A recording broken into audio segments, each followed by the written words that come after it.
من گلارایی رو به زبان آسان درس میدم. وقتی میخوای پول هدیه بدی این کارو بکن. یه پول رو بردار، بهش سیخ چوبی بزن، دو طرفش رو این شکلی بکش بالا و بهش چسب بزن.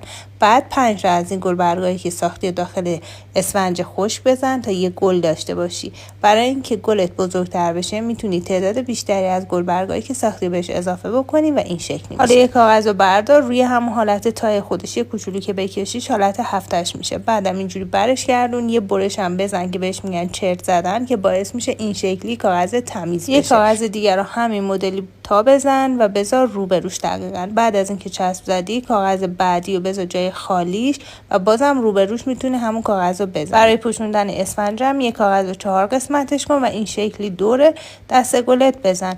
یه پاپیون و در نهایت یه دسته گل پول خیلی خوشگل.